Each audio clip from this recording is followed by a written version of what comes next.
혼자 먹는 식사에 대하여. 혼자 살면 당연히 혼자 밥을 먹어야 한다. 이것이 싫으면 혼자 사는 생활이 괴로워진다. 이제부터는 누구나 혼자 살 가능성이 있기 때문에 나 홀로 식사에 어느 정도 익숙해져야 한다. 결코 어려운 일이 아니다. 일단 해보면 된다. 어떤 습관이든 마찬가지이다.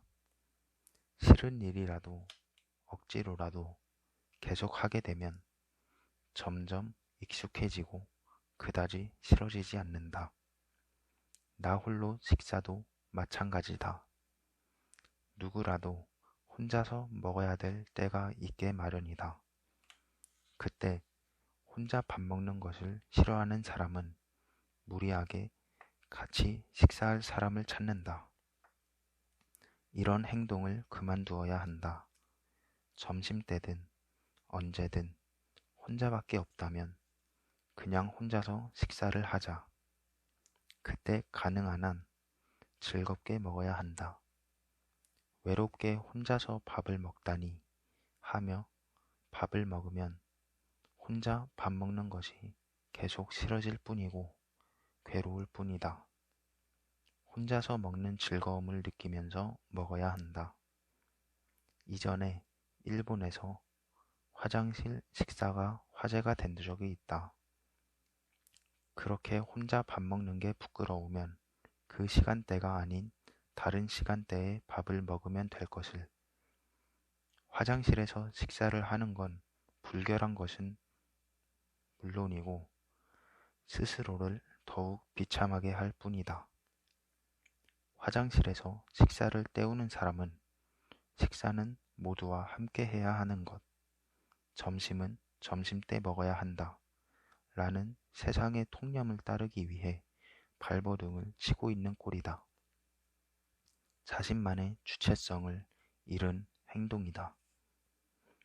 모두가 왁자지껄하며 먹는 것도 재미있지만 나 홀로 식사는 그와는 다른 즐거움이 있다.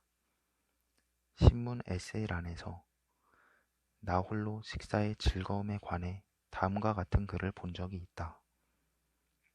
내가 좋아하는 맛있는 것만을 식탁에 올려놓고 맥주를 마시며 TV를 보면서 나 홀로 식사를 했는데 가슴 깊이 행복하다는 느낌이 들었다.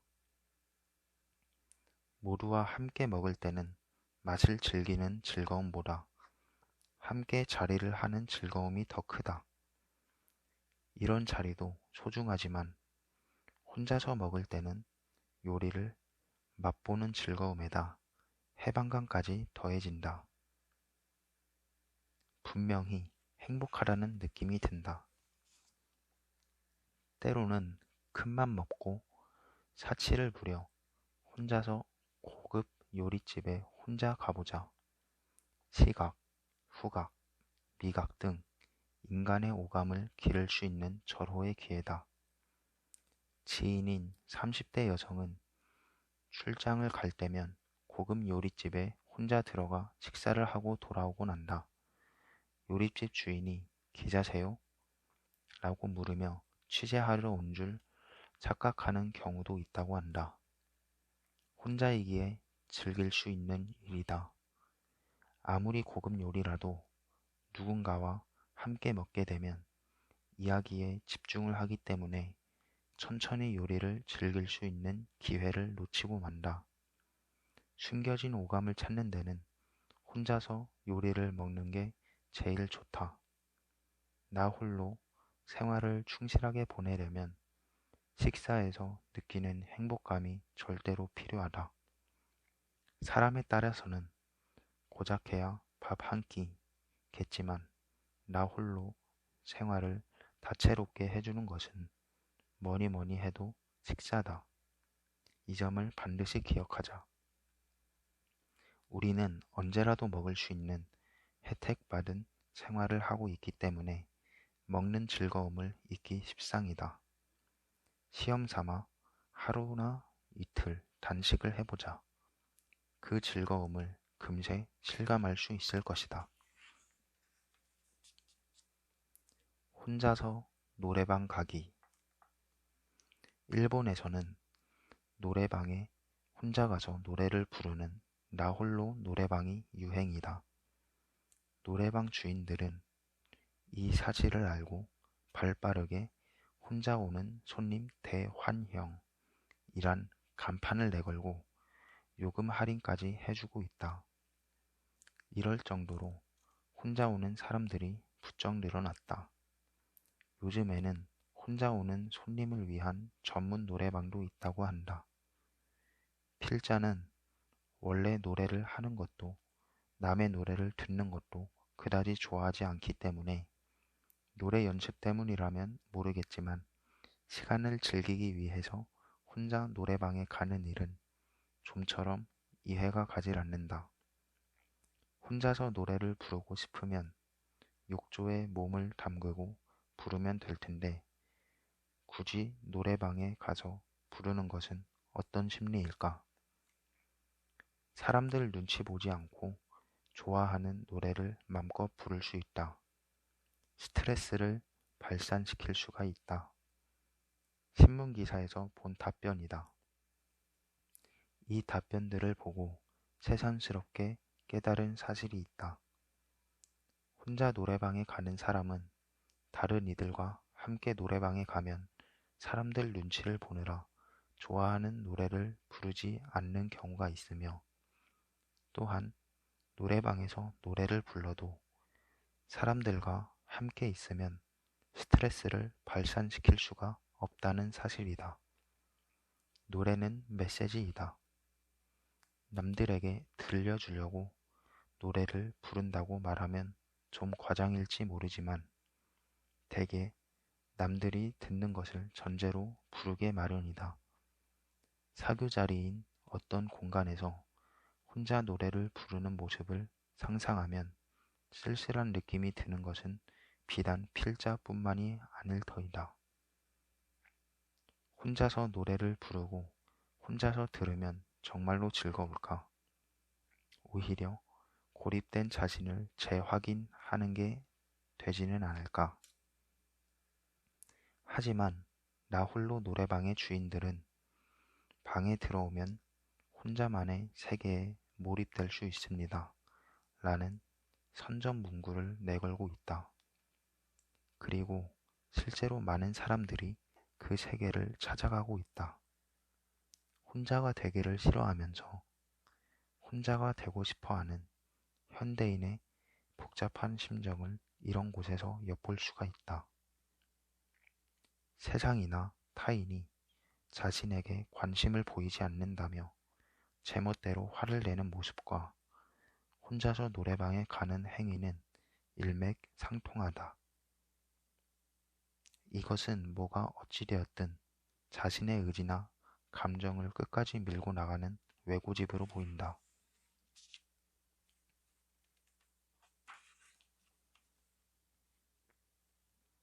여자는 남자보다 고동력을 더 갖고 있어 더 오래 산다. 혼자 사는 사회에서 타인에게 의지하지 않고 살아갈 수 있는 능력이 고동력이다. 여자는 남자보다 고동력을 더 갖고 있기에 여자가 남자보다 오래 사는 것이다. 그렇다면 남자는 어떻게 해야 이 능력을 갖출 수 있을까? 아내가 집을 비울 때가 둘도 없는 기회다.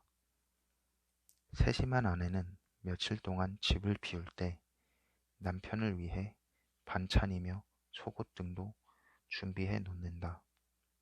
이런 것이 당연한 일이 되다 보니 아내가 쇼핑을 하러 나갈 뿐인데도 나 점심 어떻게 하며 투정하는 남편들이 있다. 회사에 다닐 때라면 몰라도 정년 퇴직을 한 뒤에는 이렇게 아내에게 기대서는 안 된다. 아내가 집을 비울 때를 고동력을 기르는 절호의 찬스로 삼고 무엇이든 혼자서 해보자.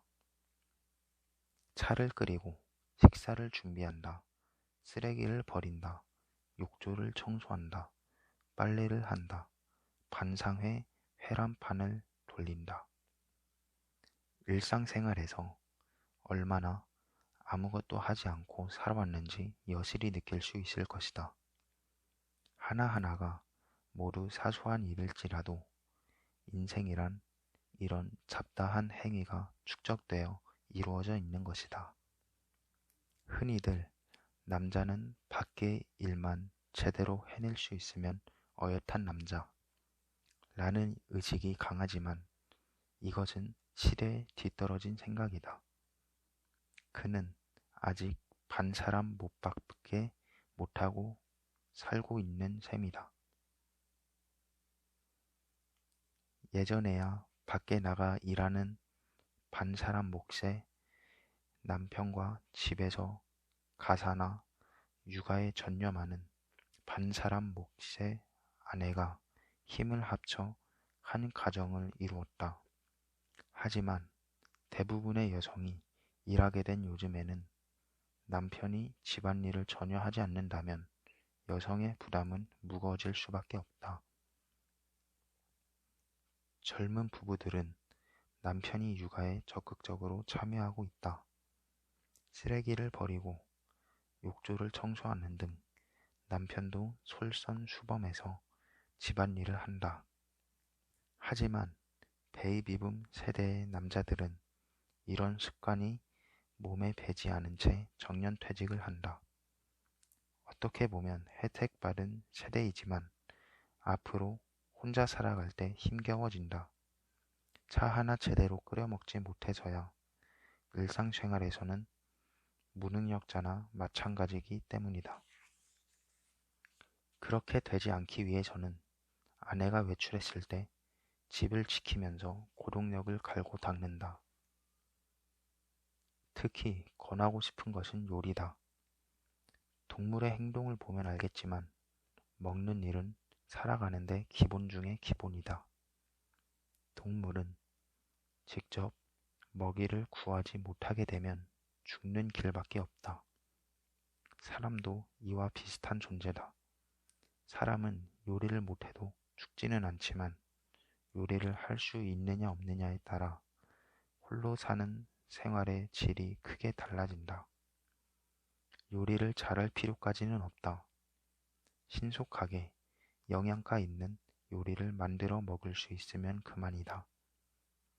밥을 짓고 된장국을 끓이는 법, 생선이나 고기를 굽는 법, 볶는 법, 야채를 조리는 법, 다시를 우려내는 법 정도를 익혀두면 된다. 이런 것만 할 수 있으면 나머지는 대개 제품들을 구입해서 먹으면 된다. 싱글 생활을 쾌적하게 보내기 위해서는 요리의 기본을 알고 있어야 한다. 또한 무엇인가 한 가지 내세울 수 있는 요리를 몸에 익히면 사교의 무기가 된다. 사람들을 집에 초대해서 파티도 주최할 수가 있다. 새로운 짝을 만날 기회도 이런 데서 생기게 마련이라는 것을 잊지 말자. 나 홀로 여행을 떠나고 싶은 이유, 떠나야 하는 이유. 혼자서 여행을 하고 싶나요? 라고 물었더니 76.2%의 사람들이 하고 싶다 라고 대답했다. 하지만 실제 혼자서 여행을 하는 사람은 6.2%에 불과하다. 대체 이 차이는 무엇을 뜻하는 걸까? 막상 갈 여유가 생기면 숙박시설 예약 등 귀찮은 일이 한두 가지가 아니라서 그만두는 것이리라. 여행은 사전 준비가 중요한 법이며 가본 적이 없는 곳을 가려면 누구나 주저하게 된다. 그래서 나는 혼자 가는 사람을 위해 기획된 패키지 여행을 이용하기를 권한다. 여행 회사들은 혼자서도 가볍게 참가할 수 있는 국내외 여행을 늘 준비해 놓고 있다. 혼자라고 요금을 더 받는 일도 없다. 특히 혼자 여행 가는 것을 두려워하는 여성만을 위한 나 홀로 여행도 있다. 이렇듯 종류가 다양하니 혼자 여행 연습을 한다는 생각으로 참가해 보자. 뜻하지 않은 이점이 있다. 보통 혼자 패키지 여행에 참가하면 다들 친구나 가족끼리 와서 공연히 주눅이 들게 마련이다. 하지만 나 홀로 여행 상품이라면 그런 걱정을 할 필요가 없다. 취재를 겸해서 처음 나 홀로 버스 여행에 참가한 결혼한 중년 편집자의 이야기에 따르면 의외로 스트레스가 해소된다고 한다. 옆에 앉은 사람과 차 안에서 즐겁게 대화를 나누었어요. 아는 사람끼리였다면 함부로 얘기할 수 없는 게 있잖아요. 그런데 처음 만난 사이니까 앞으로 또 볼 날도 없고 하니 내키는 대로 불평도 하고 불만도 서로 털어놓으면서 평소에 쌓인 울분을 털어놓고 왔어요.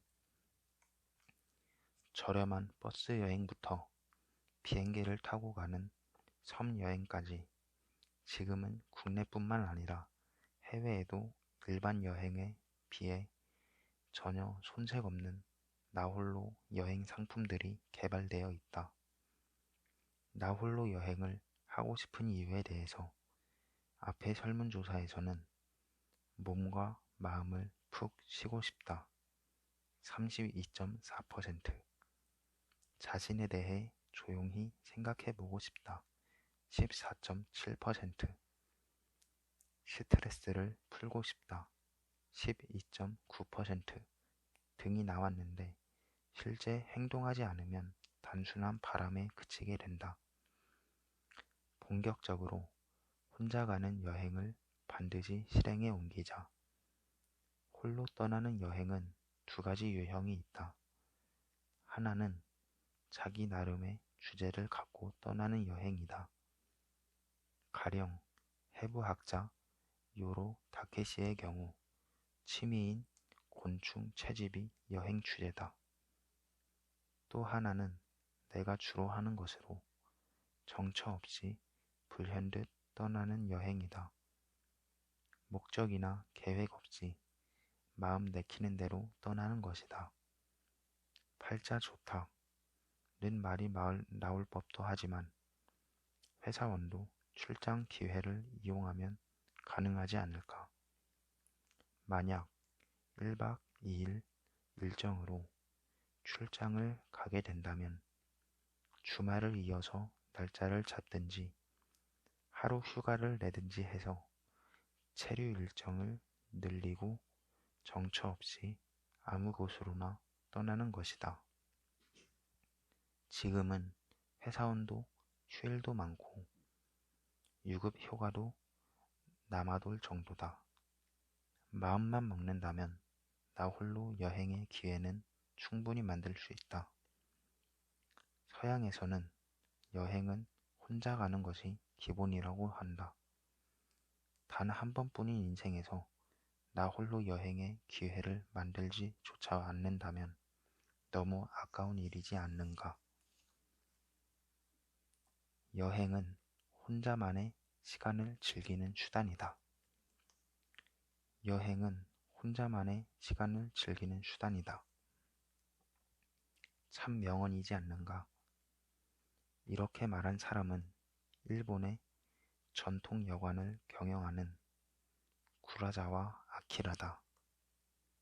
지금이야 나 홀로 여행이 상식적인 일이며 여행 상품으로도 나오고 그야말로 국내 어디든 여행회사를 통해 갈 수 있게 되었지만 이것이 가능해진 것은 전국 각지의 전통 여관에서 나 홀로 여행을 받아들이게 되었기 때문이다.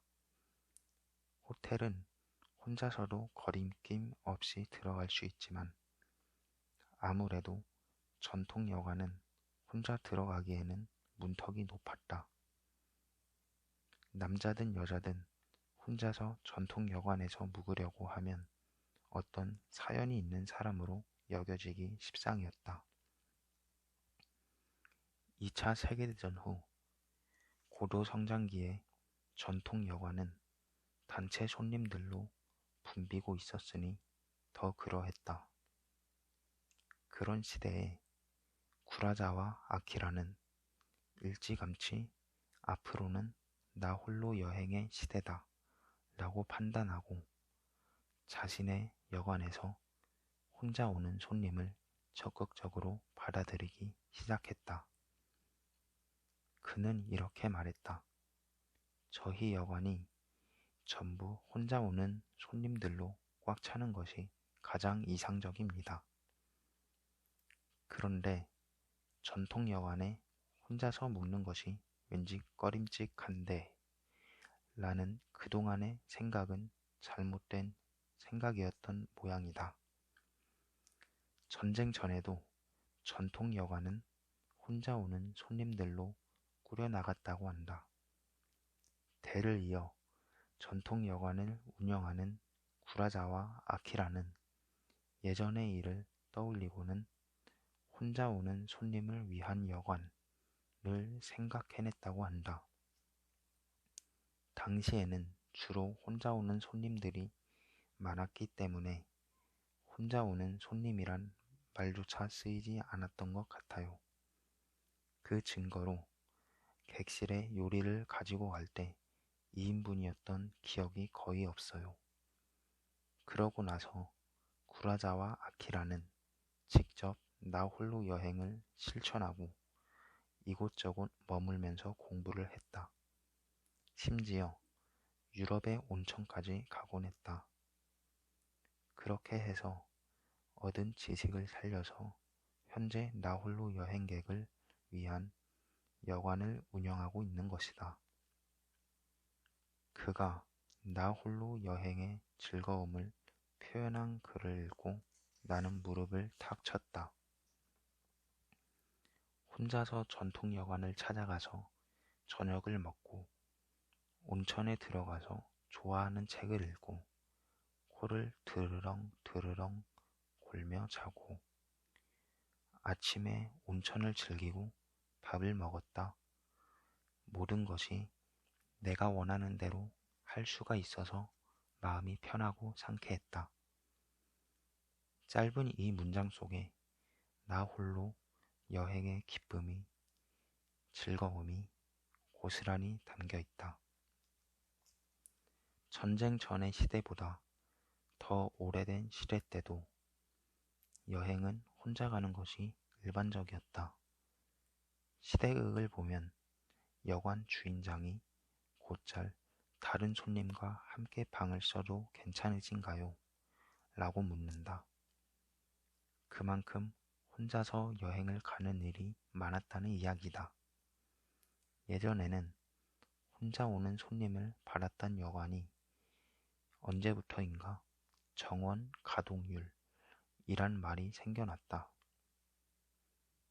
영업 효율을 생각하여 기본적으로 2명 이상이 되어야 받아들이게 된 것이다. 그런데 이제 시대의 요청이기도 했지만 드디어 원래의 모습으로 돌아가기 시작한 것이다. 전통 여관에 혼자 가서 묵으려면 눈치가 보인다. 는 말은 이제 과거지사다. 지금은 혼자 오는 손님이 환영받는 시대다. 적극적으로 홀로 여행을 가서 여행의 진미를 맛보면서 자신의 삶을 돌이켜보면 어떨까? 매일 여행을 하며 여행지를 거처로 삼는다. 라는 글처럼 사는 것도 좋지 않은가?